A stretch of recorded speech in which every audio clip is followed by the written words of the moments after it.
Summer holidays வந்தாச்சு, நம்ம GT Holidays வந்தாச்சு. GT Holidays, South India's #1 travel brand. Up to 50%. Chennai Silks and Aha Oho Adi Sale. தெரிக்கவிடும் காரம் நிறம் சுவையை தருகிறது. ஆச்சி மிளகாய் தூள் தெரிக்கவிடும் காரம் நிறம் சுவை. இன்னைக்கு கர்மா ஆராய்ச்சி வரையும் வந்து நிற்கிறோம். அதுக்கு முக்கியமான காரணம் ராஜேஷ் சார் தான். ஓம் சரவணபவ என்ன ஸ்பெஷல்னா, கடவுள் பக்தி இல்லாதவங்களும் பார்ப்பாங்க, மிகப்பெரிய ஞானிகளும் பார்க்குறாங்க, அறிஞர்களும் பார்க்குறாங்க, பாமர மக்களும் பார்க்குறாங்க, பக்தி நம்பிக்கையில் இருக்கிறவங்க பார்க்குறாங்க. அவரே மிரண்டு போகிற அளவுக்குலாம் கமெண்ட் போட்டிருப்பாங்க. நானே அவர்கிட்ட கேட்டுருங்க, சார் இப்படி நீங்கள் சொன்ன விஷயத்தை பற்றி ஒருத்தர் போட்டுக்க. ஆமாப்பா, அவரை கமெண்ட் எல்லாம் பார்க்கணும் ஆச்சரியமாக இருக்கும். இப்பேற்பட்ட சேனல் நம்ம பேச போகிறோம். எந்த விதத்துலையுமே மூட நம்பிக்கை நம்ம சொல்லிடக்கூடாது. நான் சார்ந்த நம்பிக்கையை மட்டும் சொல்லணுன்றதை வந்து ரொம்ப கவனமாக இருந்தேன். நான் கடைசியாக ராஜேஷ் சாரை பார்க்கும்போது கூட துபாயில் அவர் எனக்கு சொன்னார், இங்கே பாரு கோபி, நீங்கள் கண்டுபிடிச்சதெல்லாம் ஒரு கடுகு அளவு தான். நான் கண்டுபிடிச்சி உணர்ந்த விஷயம் எல்லாமே ஒரு கடலை சைஸு, இல்லை ஒரு உடச்சக்கடலை சைஸு. அந்த ஜூன் மாதம் கரெக்டாக அவர் பிறந்திருக்கான்றப்ப, ஜூனுக்கு முன்னாடி மே, ஏப்ரல் எல்லா மனிதர்களுமே, மனிதனாய் பிறந்த எல்லாரும், அது எந்த ரிலிஜியராக இருக்கட்டும், கடவுள் பக்தியில் இருக்கட்டும், இல்லாமல் இருக்கட்டும், அவர் ஒரு ஊழ்வினை கர்மவினைப்படி அந்த ஜூன் மாதம் பிறந்தாங்கன்னா மே மாதம், ஏப்ரல் மாதம் அவங்க படாத பாட அனுபவிக்கிறாங்க, அது ஒரு துன்பத்தை அனுபவிக்கிறாங்க. இப்போ ராஜேஷ் சாரோட மரணத்துக்கும் நான் இமயமலையில் ஒரு இடத்துக்கு மிகப்பெரிய ஒரு தொடர்பு இருக்குது. நான் வந்து மகாவதார் பாபாஜி ஏன் ரஜினி எடுத்தார், அவர்கிட்ட நான் ஒரு கேள்வி கேட்டேன். நீங்கள் பாபா பற்றி அதிகமாக சொன்னதுனால நான் ஒரு விஷயம் சொல்கிறேன் கோபி, இதெல்லாம் என் காலத்துக்கு அப்புறம் நீங்கள் கொண்டு போய் சொல்லுங்கள் அப்படின்னு சொல்லி இந்த ஒரு வார்த்தையை ரொம்ப கான்ஃபிடென்ட்டாக சொன்னார். அங்கே தான் நம்ம ரஜினி சார்லாம் போனால் டீ சாப்பிட்டாருன்னு ஃபோட்டோலாம் வந்திருக்கோம் பாருங்கள், அந்த இடத்துல இருந்தால். ஏன்னா இதுக்கப்புறம் மேலே டவர் கிடைக்காதுன்றப்போ யதார்த்தமாக என்னோட மொபைல் எடுத்து பார்க்கும்போது தான் ராஜேஷ் சாரோட மறைவு வந்து எனக்கு தெரிய வருது. பெரிய அதிர்ச்சி ஆகிடுச்சு எனக்கு. இதில் எங்கே தொடர்புன்னு அந்த கரெக்டாக அந்த பாபாஜிக்கும் கூட அவருக்கு ஏதோ ஒரு தொடர்பு இருக்குன்னு தான் நான் நம்புகிறேன். இது வந்து அவங்க ஃபேமிலியிலே நான் சொன்னேன், அரசியலுக்கு வருவேன்னு சொல்லிட்டு அவர் வரலன்னு சொன்ன கூட பெரிய அளவுக்கு யாராலும் விமர்சிக்கப்படலை. திரும்பவும் ஜெயிலர் படம் இட்டாச்சு. காரணமும் அவரோட மெடிடேஷன் பவர். அவர் யாருமே சொல்லாத விஷயத்த சொல்றதுல வந்து முருகேசன் ஐயா அடிச்சிக்கவே முடியாது. ஐயா இந்த மாதிரி அவர் சொன்னார், அதான் முருகேசன் அவர் ஏதோ பெரிய தெய்வ பிறவி அவர் அப்படின்னு.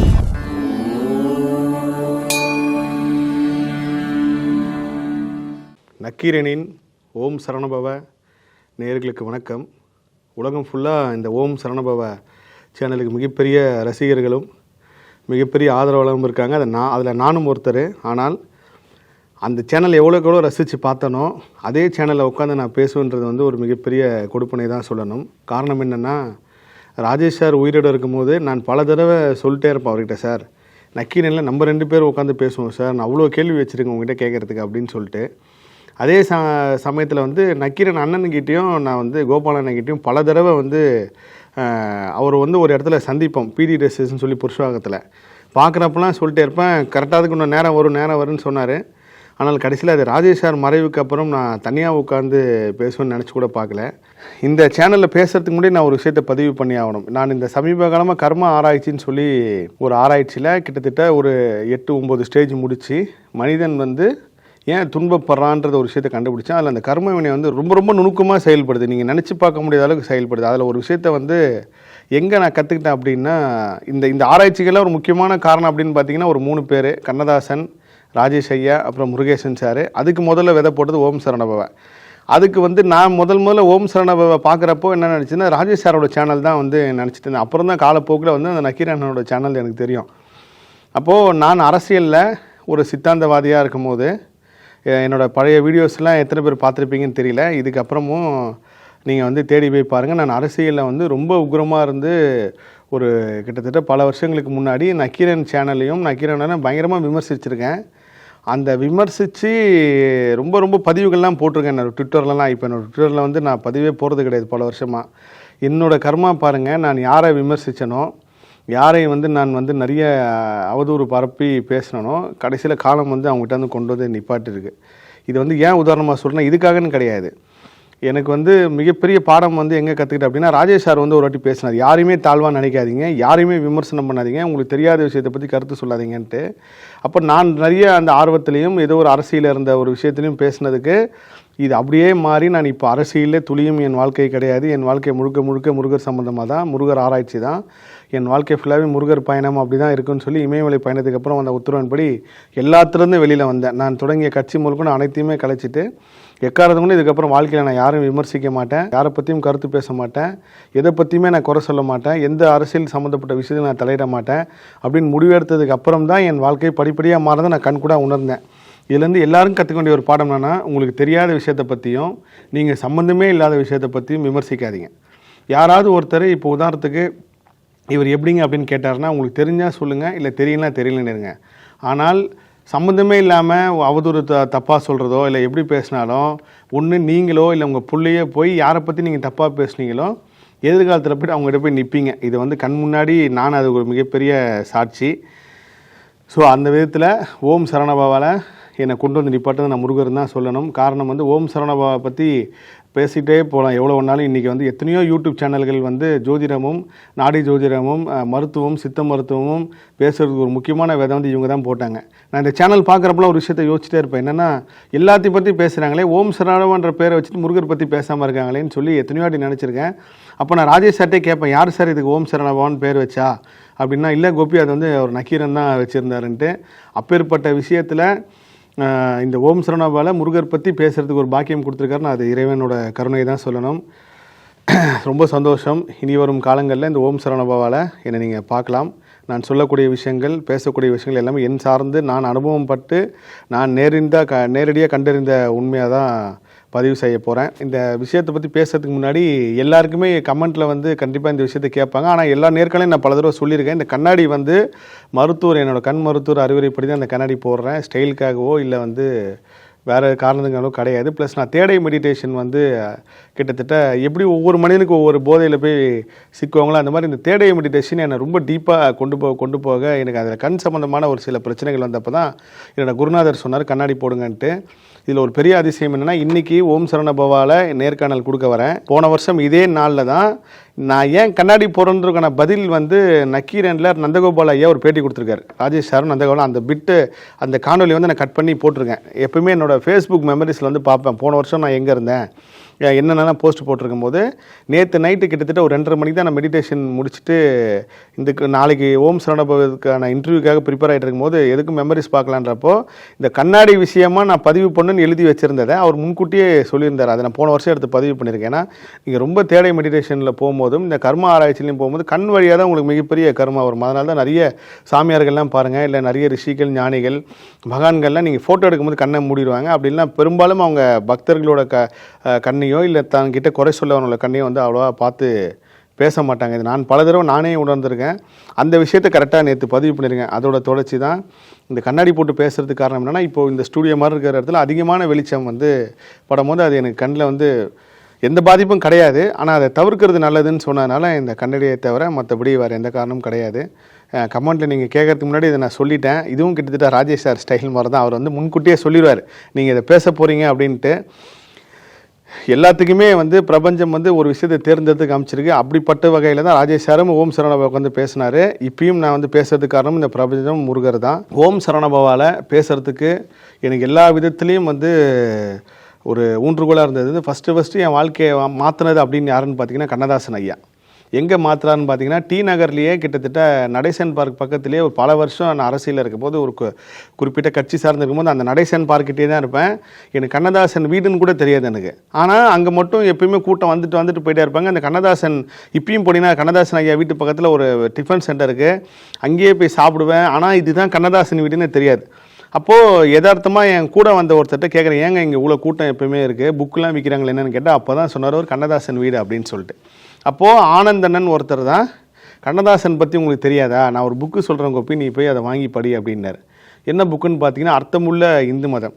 அந்த அர்த்தமுள்ள இந்து மதம் புக்கை நான் கிட்டத்தட்ட ஒரு 10 பாட்டு இருக்குது. அந்த 10 பாட்டில் ஒரு பாட்டு படிக்க ஆரம்பித்ததுக்கப்புறம் தான் என் வாழ்க்கையில் இப்படிலாம் ஒரு விஷயம் இருக்கா, இது சத்தியம்தான், இது உண்மைதான் அப்படின்னு நம்ப ஆரம்பித்தேன். என்னென்னா அந்த அர்த்தமுள்ள இந்து மதம் 10 பாட்டை முடித்ததுக்கப்புறம் அவரோட குரல் பதிவு வந்து யூடியூப்பில் இருக்குது. இப்போ யார் வேணாலும் கேட்கலாம். அர்த்தமுள்ள இந்த மதம் நீங்கள் உங்களுக்கு குறைஞ்சபட்சமாவது நம்ம வந்து தெய்வத்தை பற்றி உணரணும் அப்படின்னா அர்த்தமுள்ள இந்த மதம் கேட்டிங்கன்னா தெய்வ சக்தி இந்த பிரபஞ்சம் எப்படி செயல்படுறது உங்களுக்கு தெரிஞ்சிடும். அதில் கண்ணதாசன் ஐயா வந்து ஒரு வார்த்தை சொல்லியிருப்பார். என்ன சொன்னார்னா, நீ யாராவது ஒருத்தன் காலில் பாட்டிலோடு குத்தணும் அப்படின்னு சொல்லி ஒரு பாட்டிலோட துண்டை நீ போட்டுட்டு போனேன்னா அது உன் புள்ள வர வரைக்கும் அங்கே தான் இருக்கும், அந்த புள்ளையே நீயாக தான் வந்து பிறந்திருப்ப அப்படின்னு சொன்னார். அந்த ஒரு வார்த்தை என் வாழ்க்கையில் மிகப்பெரிய ஒரு வெளிச்சத்தை கொடுத்துச்சு. எது பண்ணாலும் நம்மளுக்கு திரும்ப வரும், நல்லது பண்ணாலும் திரும்ப வரும், கெட்டது பண்ணாலும் திரும்ப வரும். அப்படியே அர்த்தமுள்ள இந்து மதம் கண்ணதாசன் அப்படியே போயிட்டே இருக்கும்போது வாழ்க்கையில் வந்து எப்போ நான் வாழ்க்கையில் தூண்டு போனாலும் அந்த 10 பாட்டில் அவரோட பேசினது எவ்வளோ இருக்குது. அதுக்கப்புறம் வனவாசம்ன்ற ஒரு இதில் இருக்குது. அதுலேருந்து நான் கண்ணதாசன் ஐயாவை ரொம்ப ரொம்ப நேசிக்க ஆரம்பித்து அவரோட வீட்டுக்கு போகிறது. நான் இப்பயும் கண்ணதாசன் ஐயா மட்டும் ஒருவேளை சமாதி மாதிரி இருந்துச்சுன்னா தினமும் வந்து அங்கே போய் தியானம் பண்ணுவோம். அந்த அளவுக்கு வந்து அவர் மிகப்பெரிய சித்தர்.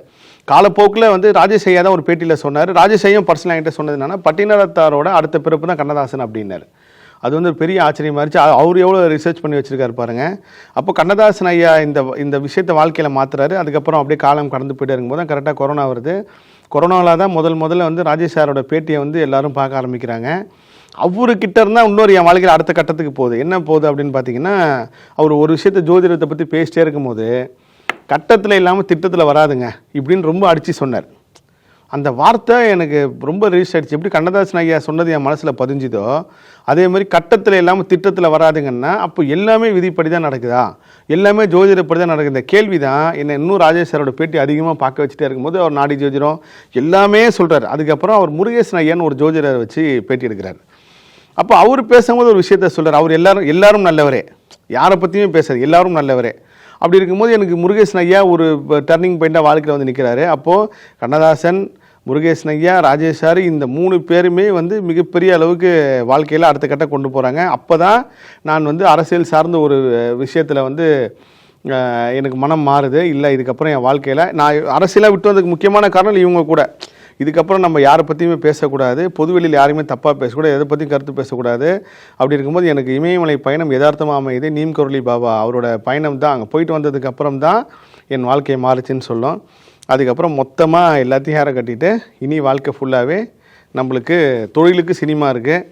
நான் பிறந்ததுக்கு உண்டான நோக்கம் வந்து இப்போ கடைசியில் ஒரு 2 மாதத்துக்கு முன்னாடி, ஒரு 10 நாளைக்கு முன்னாடி தான் எனக்கு தெரிஞ்சது. என்னென்னா நாடி ஜோதிடம் சார்ந்து, அது கூட ராஜேஷ் சார் மூலியமாக தான் அந்த இடத்துக்கு நான் போனேனே. அந்த நாடி ஜோதிடமில் தான் இதுக்காக நீங்கள் பிறந்திருக்கீங்களா, இப்போ ராஜேஸ்வரோட பிறப்பே இதுக்காக தான், இதுக்காக இப்படி வரணும். அது வந்து ப்ளூ பிரிண்ட் மாதிரி நம்மளுக்கு முன்னாடி எழுதிட்டாங்க. அந்த ப்ளூ பிரிண்ட் படி தான் நம்ம நடந்துக்கிட்டு இருக்கோம். இதில் நம்ம அனுபவிக்கிற துன்பங்கள் எங்கே மாறுதுன்னு பார்த்தீங்கன்னா, உங்களோட தெய்வ பக்தி மாற்றுது. தெய்வ சங்கல்பம் வந்து உங்களுக்கு அந்த துன்பத்தோட வீரியத்தை கம்மி பண்ணுது. எப்படின்னா, உங்கள் தலையில் பாறாங்கல் விழுன்னு விதி இருந்தால் அது சின்ன கூழாங்கல்லாம் மாறுறது தான் உங்களோட தெய்வ பக்தி. ஆனால் கல் விழுந்து தான் ஆகும், அது நீங்கள் மாற்றவே முடியாது. எப்படி அந்த கல் விழுதுன்றதான் முக்கியமான ஒரு யோசிக்கக்கூடிய விஷயம். அதில் இப்படி இருந்தால் என்னோட இந்த ஆன்மீக பயணம் தொடங்கி இன்றைக்கி கர்ம ஆராய்ச்சி வரைக்கும் வந்து நிற்கிறேன்னா அதுக்கு முக்கியமான காரணம் ராஜேஷ் சார் தான். எங்கே போய் நின்னாலும் நான் எனக்கு இதை செய்யணும், இப்படி தான் வாழ்க்கை போகுதுன்றதை வந்து ராஜேஷ் சார் மூலயமா தான் நான் வந்து உணர்ந்தேன். ஸோ இந்த எல்லா ஜாம்பவான்களையும் ஒரு புள்ளியில் இணைச்சது வந்து ஓம் சரணபவம். அந்த ஓம் சரணபவில் நான் பேசுகிறதும் இந்த பிரபஞ்சத்தோட நியதி தான். இப்போது ஒரு குறிப்பாக ஒரு பக்தி சேனல் அப்படின்னா பக்தி சார்ந்தவங்க பார்ப்பாங்க, ஒரு மெடிக்கல் சம்மந்தப்பட்ட சேனல்னால் அது சம்மந்தமானவங்க பார்ப்பாங்க. ஆனால் ஓம் சரணபவல் என்ன ஸ்பெஷல்னால் கடவுள் பக்தி இல்லாதவங்களும் பார்ப்பாங்க, மிகப்பெரிய ஞானிகளும் பார்க்குறாங்க, அறிஞர்களும் பார்க்குறாங்க, பாமர மக்களும் பார்க்குறாங்க, பக்தி நம்பிக்கையில் இருக்கிறவங்க பார்க்குறாங்க, பக்தியே இல்லாதவங்களும் பார்க்குறாங்க. ஏன்னா பலதரப்பு மக்கள் வந்து ஓம் சரணம் பார்க்குறாங்கன்றது நான் எங்கே தெரிஞ்சுக்கிட்டேன் அப்படின்னா, ராஜேஷ் சாரோட ஒவ்வொரு நேர்களையும் நான் போய் கமெண்ட்டை படித்து பார்ப்பேன். ஒன்று ஒன்றா பார்த்தீங்கன்னா அவரே மிரண்டு போகிற அளவுக்குலாம் கமெண்ட் போட்டிருப்பாங்க. நானே அவர்கிட்ட கேட்டிருங்க, சார் இப்படி நீங்கள் சொன்ன விஷயத்தை பற்றி ஒருத்தர் போட்டுக்க. ஆமாப்பா, ஏன்னா ஓம் சரணபாவோட பெரிய ப்ளஸ்ஸை எல்லாருமே பார்க்குறாங்க. அந்த எல்லா மக்களும் நீங்கள் என்ன ஏற்றுக்கிறீங்களோ, இந்த பேட்டி வந்து வெற்றி அடையுது இல்லை வெற்றி அடையாமல் போகுதுன்றதை தாண்டி இந்த மாதிரி ஒரு மக்கள்கிட்ட நம்ம சொல்லக்கூடிய ஒரு விஷயத்தை போய் சேர்க்கறதுக்கு நம்மளும் ஒரு காரணமாக இருக்கோம். ஏன்னா வந்து அந்த ஒரு பகுத்தறிவுன்னு ஒன்று இருக்குது, பக்தின்னு ஒன்று இருக்குது, ஞானம்னு ஒன்று இருக்குது. இந்த எல்லா சார்ந்த மக்களும் ஓம் சரணம் பார்க்குறாங்கன்றத வந்து நான் இப்போது வந்து ராஜேஷோட பழைய பேட்டிலாம் எடுத்து போட்டுட்ருக்காங்க நக்கீரனில் நான் பார்த்தேன். அதில் வர கமெண்ட் எல்லாம் பார்க்கணும் ஆச்சரியமாக இருக்கும். இப்பேற்பட்ட சேனல் நம்ம பேச போகிறோம். எந்த விதத்துலையுமே மூட நம்பிக்கை நம்ம சொல்லிடக்கூடாது, நான் சார்ந்த நம்பிக்கையை மட்டும் சொல்லுன்றதை வந்து ரொம்ப கவனமாக இருந்தேன். ஏன்னா அப்படிப்பட்ட ஒரு சேனல் அது. அதே மாதிரி வந்து இன்னொரு முக்கியமான விஷயம் ஓம் சரணை பற்றி பேசணுன்னா, இன்றைக்கி யங்ஸ்டர்ஸ்னு ஒருத்தங்க இருப்பாங்க, அவன் வந்து எதுலேயுமே பற்று இல்லாமல் இருப்பான், எது எல்லாத்துலையும் ஜாலியாக. அந்த யங்ஸ்டர்ஸ் கூட ஒரு ஜோதிடத்தை நம்பினாங்க, ஒரு சித்த மருத்துவம் நம்பினாங்க, ஒரு நாடி ஜோதிடத்தை நம்பினாங்க, இல்லை ஒரு பக்தி சார்ந்த ஒரு விஷயத்தை நம்புகிறாங்க, பகுத்தறிவு சார்ந்த விஷயத்தை நம்புகிறாங்கன்னா அதில் ஓம் சரணோட பங்கு வந்து பெரிய பங்கு. இன்றைக்கி யங்ஸ்டர்ஸ் ஃபுல்லாகவே இன்றைக்கி வந்து ஜோதிடத்தை பற்றி தெரிஞ்சுக்கிறதுக்கு ஒரு காரணம் வந்து இவங்க கிட்டத்தட்ட ஒரு 6-7 வருஷமாக அந்த போட்ட வீடியோக்களும் அந்த விதையும் தான் ஒரு மிகப்பெரிய வளர்ச்சி. இன்றைக்கி வந்து எந்த சேனல் திறந்தாலும் ஜோதிடம் இல்லாமல் கிடையாது. ஆனால் அப்பேற்பட்ட அந்த ஜோதிட விஷயத்தை வெளியே கொண்டு வந்து ராஜேஷ் சார் தான். நான் கடைசியாக ராஜேஷ் சாரை பார்க்கும்போது கூட, இங்கே பாருப்பா இவர் வந்து ஒன்று கண்டுபிடிச்சி வந்திருக்காரு, இதை பற்றி பேச சொல்லியிருக்கேன், இதை பற்றி உங்களுக்கு என்ன தெரியுமா அப்படின்னு சொல்லி கேட்டார். நான் சொன்னேன், சார் எனக்கு ஜோதிடமே பார்க்க தெரியாது, நான் வந்து கர்மா சம்மந்தமாக தான் ரிசர்ச் பண்ணுறேங்க சார், அதுக்கு முதல் காரணம் நீங்கள் தான் அப்படின்னு சொல்லி நான் சொல்கிறப்போ துபாயில் அவர் எனக்கு சொன்னார், இங்கே பாரு கோபி, நீங்கள் கண்டுபிடிச்சதெல்லாம் ஒரு கடுகு அளவு தான், கடுகளவு தான் நீங்கள் கண்டுபிடிச்சிருக்கீங்க, இன்னும் கடல் அளவு இருக்குது. அது யாவனாலையுமே புரிஞ்சிக்கவே முடியாது. நான் கண்டுபிடிச்சி உணர்ந்த விஷயம் எல்லாமே ஒரு கடலை சைஸு, இல்லை ஒரு உடச்சக்கடலை சைஸு, இன்னும் பெருசாக இருக்குது. அதனால் இதை நீங்கள் ஜோதிடத்தை பற்றி புரியாத புதினா ஒரு புக் எழுதியிருக்காரு. அந்த புக்கை தயவுசெய்து வாங்கி படிங்க. நான் இப்போ தான் சமீப காலமாக அவர் மறைவுக்கு பின்னாடி தான் வந்து அந்த புக்கை இன்ச்சு பை இன்ச்சு இப்போ வரி வரியாக படித்து உணர்ந்துட்டுருக்கேன். அந்த புக்கில் பல விஷயம் சொல்லியிருக்காரு. அப்போது அவர் சொன்னார் என்னென்னா, இன்றைக்கி இந்த கலியுகத்தில் அவர் அந்த கலியுகம்ன்ற கான்செப்டுக்குள்ளே வந்து அவ்வளோ போக மாட்டார். ஆனால் கலியுகம் இருக்குன்னு நம்புகிறாரு. அப்போ சொல்கிறார், நான் பிறந்ததே இந்தந்த வயசில் இப்படி வாழ்ந்து இந்த ஜென்ரேஷனுக்கு ஒரு விஷயத்தை கடத்துக்காக தான் நான் பிறந்தேன் அப்படின்னு அவர் நல்லா உணர்ந்திருக்காரு. அவரோட மறைவுக்கு அப்புறம் எனக்கு ஒருத்தர் கனடாவிலேருந்து ஃபோன் பண்ணி சொன்னார். அவர் ஒரு நாடி ஜோதிடம் பார்க்க போன இடத்த பற்றி சொன்னார். அது நிச்சயமாக எனக்கு இந்த பிரபஞ்சம் அனுமதி கொடுத்துச்சுன்னா அந்த விஷயத்தை நான் எதிர்காலத்தில் சொல்கிறேன். ஸோ இந்த ஓம் சரவணபவா வந்து இவ்வளோ பெரிய மைல்கல்களை கடந்து வந்திருக்கு. இன்னும் நானும் இதோடு சேர்ந்து பயணிக்க போகிறேன்றப்போ ஒரு நிறைவான விஷயம்தான். இதில் எது சம்மந்தமாக இருந்தாலும் உங்கள் கமெண்ட்ஸில், இந்த என்னோடய வீடியோ கமெண்ட்ஸில் தவறாக இருந்தால் இது தவறுன்னு சொல்லுங்கள். கண்டிப்பாக நான் மாற்றிக்கிறேன். சரியாக இருந்துச்சுன்னா இல்லை இந்த விஷயத்தோட எனக்கு கனெக்ட் ஆகிருக்கு அப்படின்னு சொல்லுங்கள். நான் கர்ம ஆராய்ச்சியில் ஒரு விஷயத்தை உணர்ந்ததை சொல்கிறேன். இது எல்லாமே முதல்ல நான் சொல்லக்கூடிய எல்லா விஷயமும் நான் கண்டுபிடிச்சது கிடையாது. இந்த பிரபஞ்சம் எனக்கு யார் யார் மூலியமே உணர்த்துது. நான் சந்தித்த மனிதர்களாக இருக்கட்டும். இப்போ ஒரு உதாரணம் சொல்கிற பாருங்கள். ஒரு மனிதர் வந்து இப்போது ஜூன் மாதம் பிறந்திருக்கார் அப்படின்னா, அந்த ஜூன் மாதம் கரெக்டாக அவர் பிறந்திருக்கான்றப்ப ஜூனுக்கு முன்னாடி மே, ஏப்ரல் எல்லா மனிதர்களுமே மனிதனாய் பிறந்த எல்லாரும், அது எந்த ரிலிஜியராக இருக்கட்டும், கடவுள் பக்தியில் இருக்கட்டும், இல்லாமல் இருக்கட்டும், அவர் ஒரு ஊழ்வினை கர்மவினைப்படி அந்த ஜூன் மாதம் பிறந்தாங்கன்னா மே மாதம், ஏப்ரல் மாதம் அவங்க படாத பாட அனுபவிக்கிறாங்க, ஒரு துன்பத்தை அனுபவிக்கிறாங்க. எல்லாருமே செக் பண்ணி ரியலைஸ் பண்ணி பாருங்கள். ஒருவேளை அவங்களுக்கு ஒரு பண பிரச்சனையாக வருது, இல்லை மனவேதனையாக வருது, இல்லை நோய் பிரச்சனையாக வருது, இல்லை நான் இது வரைக்கும் நான் உணர்ந்ததில்லை அப்படின்னா நீங்கள் திரும்ப நிதானமாக யோசிச்சு பாருங்கள். போன வருஷமோ இல்லை அதுக்கு முன்னாடி போன வருஷமோ கரெக்டாக அவங்க பர்த்டேக்கு முன்னாடி ஒரு வேதனையை அவங்க அனுபவிக்கிறாங்க. இது எதோட தொடர்ச்சி அப்படியே போகுதுன்னு பார்த்தீங்கன்னா, இப்போ நீங்கள் 10வது மாதம் நீங்கள் குழந்தை பிறக்க போகிறீங்க அப்படின்னு சொன்னாலே நீங்கள் உங்களுக்கு வேதனை வந்து 9வது மாதமே ஆரம்பிச்சிருக்கு அம்மா வயிற்றில். நீங்கள் எப்படா வெளியே வர போகிறோம், எப்படா இதிலேருந்து நம்ம தாண்டி வெளியே வருவோன்ற ஒரு வேதனை கிட்டத்தட்ட 8வது மாதம் 9வது மாதமே ஆரம்பிச்சிருக்கோம். இந்த வேதனை பார்த்தீங்கன்னா நீங்கள் சாகிற வரைக்கும், இங்கே ஒரு ஆன்மா உயிராகி ஜனனித்து மரணிக்கிற வரைக்கும் இது வருஷம் வருஷம் ஒரு பெரிய சுழற்சியில் வந்துக்கிட்டே இருக்குது. இப்போ சமீபத்தில் வந்து ஒரு அரசியல் ஒரு பேட்டி கூட நான் பார்த்தேன். எனக்கு இந்த மாதம் பர்த்டே, ஆனால் பாருங்கள் நான் இவ்வளோ வேதனை அனுபவிச்சுட்ருக்கேன் அப்படின்னாரு. அப்போது இது எல்லாருக்குமே பொருந்தது. நானும் இந்த விஷயத்தை ரியலைஸ் பண்ணேன். எனக்கு கரெக்டாக ஜூலை மாதம் பிறந்த நாள்னா மே மாதம், ஜூன் மாதம் நான் வந்து ஏதாவது ஒரு வேதனை அடைகிறேன். ஒரு குறிப்பிட்ட ஒரு 2 வருஷத்துக்கு முன்னாடி என்னோடய அம்மா மருத்துவமனை அனுமதிக்கிறாங்க, அந்த வேதனையில் இருந்தேன். இப்போ நான் இமயமலைக்கு போயிட்டு வந்ததுக்கப்புறம் சில விஷயங்கள் வந்து அதை நீங்கள் எந்த ரகசியத்தை சொல்ல வரீங்களோ அதுக்கு உண்டான எதிர்வினை வர அதை நீங்கள் தாங்கிக்க தயாராக இருக்கணும். அப்போ நானும் ஒரு வேதனை அனுபவித்தேன். சரி இது எனக்கு மட்டும் தான் நடக்குன்ற ஒரு தேடலில் போய் தான் இப்போது ஒருத்தர் வந்து மார்ச் மாதம் பிறந்திருக்காருன்னா அவர் பிப்ரவரி மாதம் பயங்கரமான வேதனை அடைகிறார். இது எல்லாருக்கும் பொருந்தி போகும். இந்த ஒரு விஷயம்தான் நான் கர்ம ஆராய்ச்சியில் ரொம்ப மெய்சிலிருத்து போன விஷயம். இது எல்லாருமே கேட்டு நீங்கள் ரியலைஸ் பண்ணி சொல்லுங்கள். நக்கீரனின் ஓம் சரவணபவா இந்த சேனலோட என்னோடய பயணம் எப்படி இருக்க போகுதுன்னா, நான் முருகர் ஆராய்ச்சியில் கண்டுபிடிச்ச விஷயங்களும், முருக சக்தியில் நான் உணர்ந்த விஷயங்களும், முருக சக்தி எல்லா முருக பக்தர்கள் எப்படி செயல்பட போகிற அந்த விஷயத்தையும் பேச போகிறேன். இது மட்டும் இல்லாமல் நான் கர்ம ஆராய்ச்சியில் நான் கண்டறிந்த உண்மை, நான் அதிசயமாக பார்த்த உண்மைகள், நான் சந்தித்த மனிதர்கள் இவங்க எல்லாருமே வச்சு பேச போகிறேன். இது இப்படி தொடர்ந்து நடக்க போகுது. நக்கீரனின் ஓம் சரவணபவாவுக்கு இந்த நேர்காணல் ஒரு முக்கியமான காரணம் யாருன்னு பார்த்தீங்கன்னா, நான் சொல்ல இந்த பிரபஞ்சம் நான் யாரை தேடினேனோ அவங்களை கொண்டு வந்து என்கிட்ட காட்டியிருக்கு. எனக்கு மட்டும் கிடையாது, எல்லாருக்கும் அதே தான். ராஜேஷ் சாரோட பிறந்தநாள் நிகழ்ச்சியில் வந்து நான் வாழ்த்து சொல்ல போகும்போது நக்கீரன் ஸ்டாஃப் இப்போ இங்கே இருக்கார், இவரும் வசந்த் சாரும் வந்து உட்காந்துட்டு இருந்தாங்க. அந்த நேரம் பாருங்கள், நான் யாரோட நம்பரும் வாங்கலை, ராஜேஷ் சாருக்கு பர்த்டே வாழ்த்து மட்டும் சொல்லிவிட்டு கிளம்பி வந்துட்டேன். வந்ததுக்கப்புறம் நானும் எவ்வளவோ முயற்சி பண்ணி பேசணும்னு நினச்சேன், முடியவே இல்லை. கரெக்டாக திடீர்னு ராஜேஷ் சாரோட மறைவு ஏற்பட்டதுக்கப்புறம் நான் உண்மையிலே வந்து நானும் ராஜேஷ் சார் ஒரு நிகழ்ச்சியில் பேசுகிறதுக்கு வந்து ஏற்பாடு பண்ணி வச்சுருந்தோம். அது சம்மந்தமாக தான் நான் டெல்லி விமான நிலையத்திலேருந்து இமயமலைக்கு பயணம் 28ஆம் தேதி நான் போகிறப்போ 28ஆம் தேதி கரெக்டாக இமயமலை மேலே ஏறமிச்சதுக்கப்புறம் ஒரு குறிப்பிட்ட இடத்துல மட்டும் தான் டவர் கிடைக்கும், அதுக்கப்புறம் போனால் டவர் கிடைக்காது. இது நான் சமீபத்தில் நேர்காணல் கூட பதிவு பண்ணியிருக்கேன். அப்போ அந்த சேனலுக்கு ஃபோன் பண்ணி நீங்கள் ராஜேஷ் சார்கிட்ட பேசுங்க, ஜூன் 2ஆம் தேதி எடுத்துக்கலான்னு சொல்லியிருக்காரு. அப்படின்றப்போ இல்லை சார் அவருக்கு உடம்பு சரியில்லையா அப்படின்னா, இப்போ நான் அங்கேருந்தே ராஜேஷ் சார் கால் பண்ணுறேன், அவர் எடுக்கலை. சரி எப்படி இருந்தாலும் திரும்ப கூப்பிடுவாருன்னு சொல்லி விட்டதுக்கப்புறம் தான் அடுத்த நாள் காலையில் இப்போ ராஜேஷ் சாரோட மரணத்துக்கும் நான் இமயமலையில் இருந்த ஒரு இடத்துக்கு மிகப்பெரிய ஒரு தொடர்பு இருக்குது. இதை நான் பதிவு பண்ணியிருக்கேன். இருந்தாலும் 2வது தடவையாக இதை நான் பதிவு பண்ணுறேன். நானும் ராஜேஷ் சாரும் துபாயில் இருக்கும்போது நிறைய விஷயங்கள் பேசினார். 3 நாள் அவரோட தான் இருந்தேன். தினமும் காலைல அவர் கூட தான் பிரேக்ஃபாஸ்ட்டு. அப்போ பல விஷயங்கள் சொன்னார், கடலூர் சார்ந்த ஒரு விஷயங்கள் சொன்னார். அப்போது நான் வந்து மகாவதார் பாபாஜி ஏன் ரஜினி எடுத்தார் அவர்கிட்ட நான் ஒரு கேள்வி கேட்டேன். இப்போ நீங்கள் பிரபஞ்சம் அனுப்பினால தான் இந்த மாதிரி பிரபஞ்சம் ஒவ்வொருத்தராக ஒரு விஷயம் அனுப்பியிருக்கும் போது மகாவதார் பாபாஜியை பற்றி படம் எடுக்கிறத ரஜினியே பிறந்திருக்காருன்னு நான் ஒரு விஷயத்த சொன்னேன். அதை வந்து நான் ரொம்ப கன்ஃபார்ம் பண்ணி சொன்னேன். சார், ரஜினி சாரோட பர்த்டே மகாவதார் பாபாஜி இந்த ஜென்ரேஷனுக்கு கொண்டு போய் சேர்க்கணுன்னு தான் சார். கலியுகத்தில் ஒவ்வொரு டைம்லையும் ஒவ்வொருத்தரும் அனுப்புது. அந்த மாதிரி ரஜினி சார் பிறந்தது இதுக்கு தான். இதுக்கு முன்னாடி அவர் படம் நடித்தார், எவ்வளோ பெருசாக இருந்தார், பஸ் கண்டக்டராக இருந்தார். இது எல்லாமே யூனிவர்ஸ் போட்ட ஒரு பிளான் சார். இப்படி இருந்த ஒரு மனிதர் இப்படி இந்த இடத்துக்கு வந்ததுக்கப்புறம் இவ்வளோ பேர் புகழ் அடைஞ்சதுக்கப்புறம் மகாவதார் பாபாஜின்னு ஒரு படம் எடுக்கணும், அந்த பாபா படத்தில் எப்படி வந்து சக்தி செயல்படுதுன்னு சொல்லணும் அப்படின்னு சொன்னப்போ நீங்கள் பாபா பற்றி அதிகமாக சொன்னதுனால நான் ஒரு விஷயம் சொல்கிறேன் கோபி அப்படின்னு சொல்லிட்டு நான் என்னோடய திருமண நாள் அப்போது நான் வந்து ரஜினி சாரை பார்க்க போனேன். அப்போ எனக்கு வந்து ஒரு பாபா டாலர் கொடுத்தாரு. பாபா டாலர் வந்து படத்தில் வேலை செஞ்சுன்னு அவர் கொடுத்தாரு, ஆனால் படத்துக்கு சம்மந்தமே இல்லாத எனக்கு கொடுத்தாருன்னு சொல்லி அவரோட ரூமில் எனக்கு வந்து அந்த டாலர் இப்போயே அந்த ஃபோட்டோ இருக்குது, நான் பதிவு செய்கிறேன் பாருங்கள். எனக்கு ஃபோட்டோ எடுத்து காட்டுறாரு. அந்த டாலர் எடுத்து இதை நீங்கள் ஃபோட்டோ எடுத்துங்கன்னா நான் அதை ஃபோட்டோ எடுத்துக்கிட்டு நான் சொன்னேன், சார் டிசம்பர் 12 ரஜினி சார் பிறந்தநாள் அப்போ இதை நான் பதிவு போட்டுமா அப்படின்னாரு.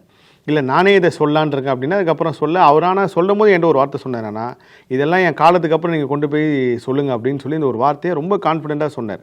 நான் சொன்னேன், நிச்சயமாங்க சார், ஆனால் ஒரு பெரிய விஷயம், அந்த பாபா டாலர் வந்து சாவர வரைக்கும் என் கூட இருக்கும் அப்படின்னார். நான் எல்லாத்தையும் பெருசாக நகையை விரும்ப மாட்டேன், ஆனால் இந்த நகை வந்து எப்போயுமே என் டாலர் வந்து என் கழுத்தில் தான் இருக்குன்றப்போ ராஜேஷ் சார் மறைவுக்கு அப்புறம் அவர் வீட்டுக்கு போனப்போ நான் அவரோட உதவியாளர்கிட்ட கேட்கும்போது அவரும் சொன்னார், சார் சாகும்போது கூட அந்த டாலர் இருந்துச்சு சார், நாங்கள் தான் கடைசியாக அதை கழட்டணும் அப்படின்னு சொல்லி. அப்படி இருக்கும்போது எந்த விஷயத்தில் ஒரு மரணம் வந்து எனக்கு வந்து மிகப்பெரிய ஒன்று கனெக்ட் ஆச்சு அப்படின்னா, நான் இமயமலைக்கு 28ஆம் தேதி போனேன். 29ஆம் தேதி காலையில் மகாவதார் பாபாஜி குகைக்கு வந்து ஏறதுக்கு முன்னாடி ஜோசி கெஸ்ட் ஹவுஸ்னு ஒரு இடம் இருக்குது, அங்கே மட்டும் தான் டவர் கிடைக்கும். அங்கே தான் நம்ம ரஜினி சார்லாம் போனால் டீ சாப்பிட்டாருன்னு ஃபோட்டோலாம் வந்திருக்கோம் பாருங்கள், அந்த இடத்துல இருந்தால். அந்த ஜோசி கெஸ்ட் ஹவுஸில் நான் கரெக்டாக 8 மணிக்கு அங்கே போய் நின்றுட்டு டீ சாப்பிட்டுட்டு போகலாம், ஏன்னா இதுக்கப்புறம் மேலே டவர் கிடைக்காதுன்றப்போ யதார்த்தமாக என்னோடய மொபைல் எடுத்து பார்க்கும்போது தான் ராஜேஷ் சாரோட மறைவு வந்து எனக்கு தெரிய வருது. பெரிய அதிர்ச்சி ஆகிடுச்சு எனக்கு. என்னடா இது மறைவா அப்படின்னு சொல்லிட்டு அதில் எங்கே தொடர்புன்னு அந்த கரெக்டாக அந்த பாபாஜிக்கும் கூட அவருக்கு ஏதோ ஒரு தொடர்பு இருக்குன்னு தான் நான் நம்புகிறேன். இதை வந்து அவங்க ஃபேமிலியிலேயே நான் சொன்னேன். பெரிய அதிர்ச்சியாக இருந்துச்சு அந்த இடத்துல. அங்கேருந்து ராஜேஷ் சார் என்கிட்ட பேசினது சொன்னது எல்லா விஷயத்தையும் நான் திரும்ப ரீகலெக்ட் பண்ணி இப்படி ஒரு, ஏன்னா அவர் ஒரு விஷயத்தை என்கிட்ட சொன்னார், யார் செத்தாலும் வந்து பெருசாக அழக்கூடாது, நீங்கள் அதை நினச்சி வருத்தப்படக்கூடாது, அது செய்கிறதா அந்த ஆன்மாக்கு நம்ம செய்கிற பெரிய மரியாதை அப்படின்னாரு. அப்போ நான் கேட்டேன், அப்போ அப்பா அம்மாவுக்கு செத்தா கூட அப்படியா சார்னா, ஆமாங்க, நம்ம வந்து அவங்க சந்தோஷமாக இருக்கணும், நம்ம அந்த வேதனையை நம்ம உணர்ந்துட்டோம் ஓகே, ஆனால் அதையே நினச்சி வருத்தப்படக்கூடாது. அப்போ நான் கேட்டேன் அவர்கிட்ட, சார் அப்போது நீங்கள் உங்கள் மனைவி இறந்ததை பற்றி பேட்டிலாம் கூட நிறைய சொல்கிறீங்களா சார், அப்போ அதுவும் தப்பானுன்னு. ஆமாம், என்னால் முடியல, நம்ம ஒரு ஆன்மாவுக்கு செய்கிற மரியாதையே அவங்கள நினச்சி வேதனை அடையக்கூடாது, அவங்க ஓகே வாழ்ந்தாங்க, இவ்வளோ தூரம் சக்ஸஸ் பண்ணாங்க அப்படின்னு சொல்லி நினச்சி நம்மளும் ஆசுவாசப்படுத்திக்கிட்டு அதை மறக்கிறது தான் பெரிய ஒரு அந்த ஆன்மாக்கு செய்கிற மரியாதை அப்படின்னாரு. அவர் எந்த கான்செப்ட் எந்த தியரியில் சொன்னாருன்னு தெரில. அந்த தியரின்ற வார்த்தையே அவர் மூலியமாக தான் எனக்கு ஒரு பெரிய பரிச்சயமாச்சு. அந்த தியரி அடிப்படையில் நான் பல விஷயங்களை கண்டுபிடிச்சேன். ஒரு தடவை அவர் வீட்டுக்கு போகும்போது நான் இந்த கர்ம ஆராய்ச்சி பற்றி சொல்கிறப்போ, சார் நான் தேடை மெடிடேஷன் பண்ணுறேன், இந்த தேடை மெடிடேஷனில் இந்த மாதிரி விஷயங்கள்லாம் நடக்குது சார். இன்ட்யூஷன்றது பொதுவாகவே எங்கள் அம்மாவுக்கு இருக்குது. எங்கள் அம்மாவுக்கு வந்து யாராவது ஒரு இறப்பு ஏற்படுறாங்கன்னா சொல்லுவாங்க, இந்த மாதிரி போகாதீங்க, இது மாதிரி நடக்குன்ட்டு. மேபி அதனால என்கிட்ட வந்துச்சான்னு தெரியலங்க சார். ஆனால் எனக்கு சுப்பிரமணியன் ஒருத்தர் வந்து தேடை மெடிடேஷன் சொல்லி கொடுத்தாரு, 3ஆம் கண் விழிப்பு நிலை தியானம். இந்த தியானத்தில் எனக்கு பல விஷயங்கள் வந்து வந்துகிட்டே இருக்குங்க சார். எனக்கு ஆரோஸ்கோப்பு ஜாதகம் பார்க்க தெரியாது, ஆனால் யாருனா ஒருத்தரங்களை பார்த்தா அவங்களுக்கு என்ன பிரச்சனைன்னு சொல்ல வருதுங்க சார்ன்றப்போ தான் அவங்க வீட்டில் வேலை செஞ்ச அம்மா வந்து ஒருத்தங்க மறைஞ்சிட்டாங்க. ஒரு பொண்ணு இருக்காங்க அவங்களுக்கு. அந்த பொண்ணை வந்து சரிங்க கோபி, நான் இந்த பொண்ணுக்கு வந்து வேலை கிடைக்குமா, வேலைக்கு ட்ரை பண்ணிகிட்ருக்கேன், இந்த பொண்ணை பார்த்து சொல்லுங்கள் அப்படின்றப்போ, அப்போ அந்த இடத்துல வந்து அந்த அம்மாவை கூப்பிட்டு உட்கார வச்சாங்க. அவங்ககிட்ட பேசிட்டே இருக்கும்போது இவங்களுக்கு வந்து ராணின்ற ஒரு பெண் மூலியமாக தான் ஒரு கர்மா இவங்க ஃபேமிலிக்கு தொடர்ந்து வந்துக்கிட்டே இருக்குது அப்படின்னு சொல்லி எனக்கு ஒரு உத்தரவை வந்து நான் அவங்ககிட்ட கேட்டேன், ராணின்னு உங்கள் ஃபேமிலியில் யாருனா இருக்காங்களா அப்படின்னோடனே, ஆமாங்க சார் எங்கள் பெரியம்மா அப்படின்னாங்க. ஸோ இது வந்து ராஜேஷ் சார் வந்து பெரிய ஆச்சரியமாக பார்த்தாரு. நான் சொன்னேன், இதுதான் சார், இதை பற்றி தான் சார் நம்ம பேசணும், கர்ம வினை நம்மளுக்கு தொடர்ந்து வந்துக்கிட்டே இருக்குது ஒவ்வொரு பர்த்தில். அப்போ இது எதோட கனெக்ட் பண்ணி நீங்கள் பார்க்கணுன்னு பார்த்தீங்கன்னா, நான் ஒரு 3 படம் சொல்கிறேன். இந்த 3 படத்தை நீங்கள் பார்த்தீங்கன்னா தான் இந்த ஓம் சரவணபவா நிகழ்ச்சியில் நான் சொல்லக்கூடிய விஷயங்கள் உங்களோட கனெக்ட் ஆகும், நீங்களும் அதை கனெக்ட் பண்ணிப்பீங்க. அது என்னென்ன படன்றது நான் உங்களுக்கு இந்த பேட்டி முடிகிறப்போ நான் சொல்கிறேன். அப்போ ராஜேஷ் சார் வந்து அவரோட ஸ்டைலில் வந்து அடேங்கப்பா எப்படிப்பா அப்படின்ற ஒரு பேசினார். ஏன்னா இந்த கர்ம வினைன்றது வந்து நீங்கள் ஒவ்வொரு பர்த்லையும் இப்போ லாஸ்ட் பர்த்துக்கு இந்த பர்த்துக்கும் நீங்கள் இந்த பர்த்தில் நீங்கள் அனுபவிக்கிறது எல்லாமே போன பர்த்தில் நீங்கள் எழுதின ஸ்க்ரீன் ப்ளே தான். அடுத்த பிறவிக்கு உண்டான ஸ்க்ரீன் ப்ளேவை நீங்கள் இந்த பர்த்தில் எழுதுறீங்க, நீங்கள் தான் ரைட்டரே, உங்கள் பிறப்பை தீர்மானிக்கிறது நீங்கள் தான். இது ராஜேஸ்வர் வந்து சூப்பராக சொல்லியிருப்பார். நீங்கள் இறந்ததுக்கப்புறம் நீதிமான்கிட்ட போகிறீங்க, நீதிமான் கேட்பாங்க இந்த துன்பத்தை அனுபவிச்சிருக்கான், என்ன பண்ணலாம், இதில் பிறந்து நீ இப்படி கஷ்டப்பட்டு இதை முடிச்சுக்கிறியா இல்லை வேறு விதமாக பிறந்து பண்ணிக்கிறியான்றப்போ நம்ம ஆன்மா என்ன சொல்லுமா, இல்லை நம்ம ஆன்மா எப்போவுமே என்ன நினைக்குன்னா இருக்கிற பிரச்சனைலாம் சீக்கிரம் முடிச்சு நிம்மதியாக அந்த நார்மல் இதுக்கு போகணுன்னு தான் நினைக்குமா. அப்போ நான் இல்லை நான் அனுபவிச்சுக்கிறேன்றது தான் நம்ம ஏழையாக பொறுக்கிறது, பணக்காரனாக பொறுக்கிறது. இப்போ வந்து அதிர்ஷ்டம்ன்ற ஒரு வார்த்தை இருக்குல்ல, அந்த அதிர்ஷ்டம் வந்து 100 கோடி மக்கள் இருக்காங்கன்னா அதில் 9% மக்களே தான் அதிர்ஷ்டமே வேலை செய்யுது. மிச்ச 91% மக்கள் வந்து விதிப்படியும் ஜனனப்படியும் தான் போகிறாங்க. இந்த அதிர்ஷ்டம் வாழ்ந்தவங்க எப்படி அப்படின்னு பார்த்தோன்னா, இப்போ உதாரணத்துக்கு வந்து அது அரசியல் பற்றி நான் வந்ததுனால அது சொல்லாமான்னு தெரியல. ஒரு 2 தலைமுறைக்கு அப்புறம் ஒருத்தன் பிறக்கிறான் அப்படின்னா அவங்களுக்கு எந்த கமிட்மெண்ட் கிடையாது. ஒரு 50 தலைமுறைக்கும் அவன் சிந்திக்கவே வேண்டாம், எந்த வேலையும் சிந்திக்க வேண்டாமல் அவங்களுக்கு சொத்து வசதி எல்லாமே பிறந்து நம்ம நைட்டு தூங்கும் போது எதுவும் நினச்சி தூங்க வேண்டாம், காலையில் எழுந்துக்கும் போது இந்த வேலையை செய்யணும்னு நினைக்க வேண்டாம். இது எல்லாமே மிகப்பெரிய அதிர்ஷ்டமான ஒரு பிறப்பு தான். இதை பற்றி நான் ராஜேஷ் சார்ட்ட வந்து சொல்லியிருந்தேன். ஸோ இன்னும் வந்து ராஜேஷ் சாரை பற்றி பேசணுன்னா இந்த ஒரு நிகழ்ச்சி ஃபுல்லாகவே நான் ராஜேஷ் சாரை பற்றி பேசிவிட்டு அதுக்கப்புறமும் திரும்ப ராஜேஷ் சாரை பற்றி பேசுறதுக்கு அவ்வளோ கண்டென்ட் வச்சுருக்கேன். ஸோ இந்த ஒரு இதில் ராஜேஷ் சார் பற்றி இவ்வளோ சுருக்கமாக நான் சொல்லியிருக்கேன். அதுவும் இந்த ஓம் சரணபவா இந்த பர்த்டே நிகழ்ச்சி கூட நான் வந்து ரொம்ப வருத்தப்பட்டேன். அவரோட 75வது பர்த்டே நிகழ்ச்சி வந்து கொண்டாடுறப்போ நான் வர முடியலன்னு ரொம்ப வருத்தப்பட்டு அவர்கிட்டையும் நான் ஃபோன் பண்ணி சொன்னேன், சார் கலந்துக்க முடியலன்னு. அது வந்து உண்மையிலே ஒரு விஷயத்தை மட்டும் நான் சொல்கிறேன், கர்மா ஆராய்ச்சி படி எப்பயுமே ஒரு மனிதர் இறந்துற மனிதரை பற்றி புகழ்ந்து பேசுகிறோமோ இல்லையோ அவர் மரணத்தை பற்றி சில விஷயங்கள் பேசக்கூடாதுன்னு சொல்லுவாங்க. ஆனால் நான் கர்மா ஆராய்ச்சியில் ஒரு புள்ளி மட்டும் நான் கனெக்ட் பண்ணி நான் சொல்கிறேன் பாருங்கள்.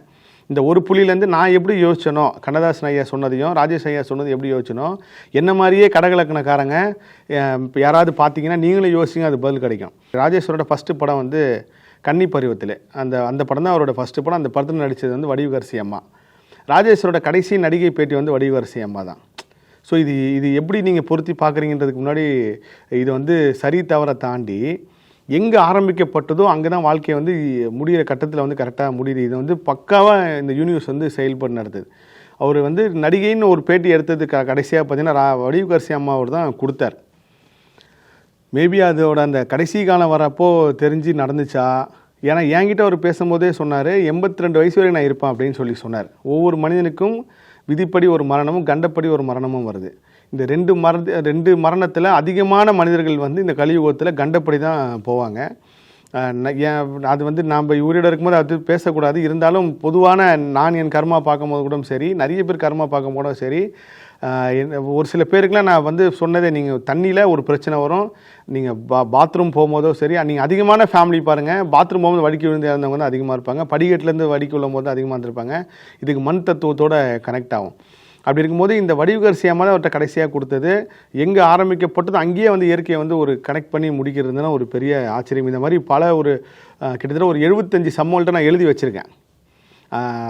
பெரிய பெரிய பிரபலங்களாக இருக்கட்டும், இல்லை சின்ன சின்ன மனிதர்களாக இருக்கட்டும், நீங்கள் புகழ்பெற்று பார்க்குற எல்லாரோட தொடக்கமும் சில விஷயங்களும் எப்படி கனெக்ட் ஆகுன்றதை எழுதி வச்சுருக்கேன். அது விரைவில் நான் அதை பற்றி நான் பதிவு செய்கிறேன். பிரபஞ்சம் அனுமதி கொடுத்துச்சுன்னா நான் பதிவு செய்கிறேன். இந்த ராஜேஷ் சார் மேலே ஏன் இவ்வளோ தனிப்பட்ட அன்புன்னு பார்த்தீங்கன்னா, என் வாழ்க்கையில் நான் அடுத்தடுத்த கட்டத்துக்கு போனேன்னு சொல்லியிருந்தேன் பாருங்க. கண்ணதாசன் சார், அதுக்கப்புறம் ரஜினி சார், அதுக்கப்புறம் ராஜேஷ் சார், அதுக்கப்புறம் முருகேசன் ஐயா, இந்த 4 பேருமே சிம்மலக்னம். இந்த சிம்மலக்னத்தினால தான் இவ்வளோ பெரிய அன்பு அவங்க மேலேயும் அவங்களால எனக்கு ஒரு வாழ்க்கையும் கிடைச்சிதுன்னு சொல்லலாம். ஏன்னா அந்த கடகலக்கணக்காரன் எல்லாருக்குமே சிம்மலக்கணக்காரங்க தான் பெரிய அளவுக்கு வந்து வாழ்க்கையில் அடுத்த கட்டத்துக்கு போகிறதுக்கு இருப்பாங்கன்னு ஜோதிட நண்பர்கள் எனக்கு சொல்லுவாங்க. எனக்கு ஜோதிடம் பெருசாக தெரியாது, ஆனால் ஜோதிட நண்பர்கள் சொல்லிட்டே இருப்பாங்க, கடகலக்கணம் யாராக இருக்கீங்களோ அவங்களுக்கு சிம்மலக்கணக்காரங்களாம் தான் வாழ்க்கை, சிம்மலக்கணக்காரங்களே கடகலக்கணக்காரங்க ரொம்ப அன்பாக இருப்பாங்கன்னு சொல்லி. அதில் நான் வந்து கண்ணதாசன் ஐயா பேட்டியெல்லாம் பார்த்து ஒரு இன்ஸ்பயர் ஆகி போனேன்னா, அதுக்கு முன்னாடி ரஜினி சாரோட பாபா படம் இன்னும் என் வாழ்க்கையை மாற்றிச்சு. நான் சினிமா துறையில் ஒரு அளவுக்கு வந்து வளர்ச்சியாகவும் ஒரு விஷயத்தை தூக்கி போனோம். அதுக்கு ஒரு பிள்ளையார் சொல்லி போட்டு வந்து ரஜினி சார் தான். நான் ரஜினி சார்கிட்ட இருந்ததுக்கு அப்புறம் தான் இந்த வாழ்க்கையை மாறி போச்சுன்னு சொல்லுவேன். எல்லாரும் ரஜினி சாரை வந்து நடிகராக பார்க்கும்போது நான் மட்டும் அவர் குருவாகவும் மிகப்பெரிய தெய்வ பிரியாகவும் பார்த்தேன். அது வந்து எப்படின்னா, நம்ம நினைக்கிற ரஜினி சார் வேறு. அவரோட பர்த்டே வந்து எப்படின்னா, எல்லோரும் நினச்சிட்டு இருப்பாங்க ரஜினி சார் சினிமாவுக்கு வந்ததுக்கப்புறம் தான் தியானம் பண்ணார், ரஜினி சாருக்கு வந்து சாமி நம்பிக்கையே வந்து சினிமாவுக்கு வந்ததுக்கப்புறம் தான் வந்துச்சுன்னா கிடையாது. ரஜினி சாரோட அண்ணன் சத்யநாராயணன் சாரோட நான் நெருங்கி பழகிற நாட்கள் வந்து நிறைய இருந்துச்சு. அப்போது அவர் சொன்ன விஷயம் என்னென்னா, 13 வயசுலேயே ரஜினி சாரை வந்து ராமகிருஷ்ண மடத்தில் போய் கொண்டு விட்டாங்களே சின்ன வயசில். அந்த ராமகிருஷ்ண மடத்தில் வந்து ரஜினி சார் ஒரு நாள் வரல அப்படின்னா அவரை தேடுவாங்களாம் எல்லாருமே. ஏன் இன்றைக்கி ஏன் வரல, சிவாஜி வரல, ஏன்னா இப்போ அதுக்கப்புறம் தான் ரஜினின்னு பேர் வந்துச்சு, ஏன் சிவாஜி வரல, எங்கே போனான் அப்படின்னு சொல்லி ரஜினி சார் தேடிட்டே இருப்பாங்களா அங்கே மடத்தில் இருக்கிறவங்க எல்லாமே. அந்த தேஜஸ் வந்து அவர்கிட்ட அப்பயே இருந்திருக்கு. பெங்களூரில் கங்காதேஸ்வர் கோயில்னு ஒன்று இருக்குது. அந்த கோவில் வந்து குகை வடிவான கோயில். அங்கே தான் பல காலமாக அவர் தவம் பண்ணியிருக்கார், தியானம் பண்ணியிருக்கார். 13 வயசில் அவருக்கு சாமி பக்தி வந்து, இறை பக்தி வந்து, குரு பக்தி வந்து, அந்த மெடிடேஷன் வந்து அந்த கங்காதேஸ்வர் கோயிலில் பல காலமாக இருக்கார். இப்போ ரீசெண்டாக கூட ஒருத்தங்க போட்டுதாங்க, அந்த கோவிலில் தான் ஒரு மாறு வேஷத்தில் போய் பதிவு பண்ணுற பிச்சைக்காரன் நினச்சிட்டு ஒரு அம்மா காசு போட்டாங்க. அந்த கோயிலில் பல காலமாக இருந்திருக்காரு.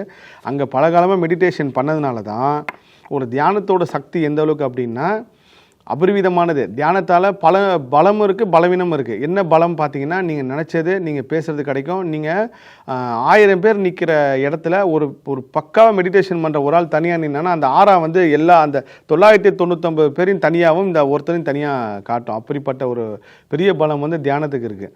அந்த தியானம் யார் யார் செய்கிறாங்களோ, எப்படிலாம் எந்த வாசி யோகமாக இருக்கட்டும், இல்லை வந்து கிரியாவாக இருக்கட்டும், எந்த யோகம் செஞ்சாலும் நீங்கள் தியானம்னு உட்காந்துட்டிங்கன்னா, இப்போ ரஜினி சார்லாம் 2.5 மணி நேரம் உட்காருவான்னு சொல்லி அவரோட நண்பர் ஹரி சார் சொன்னார். அவர் கூடயும் சமீப காலத்தில் நான் பழகிற நாட்கள் இருந்துச்சு. அப்போ அவர் சொன்னார், பல மணி நேரம் அவர் மெடிடேஷன் பண்ணுவார். உட்காந்து தெரியாமலாம் பண்ணியிருக்காரு.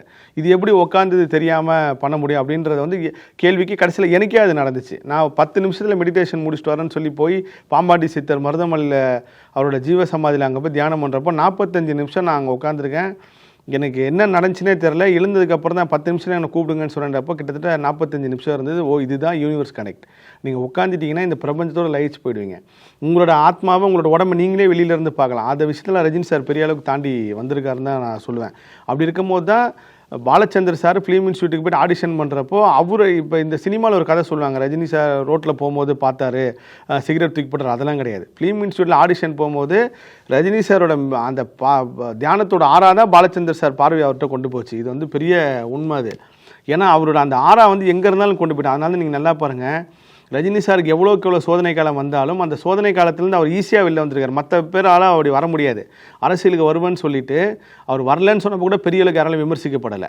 திரும்பவும் ஜெயிலர் படம் இட்டாச்சு. காரணமாக அவரோட மெடிடேஷன் பவர். உண்மையிலே அவர் ஒரு சோல் வந்து மகாவதார் பாபாஜியோட ஒரு கனெக்டான சோல்.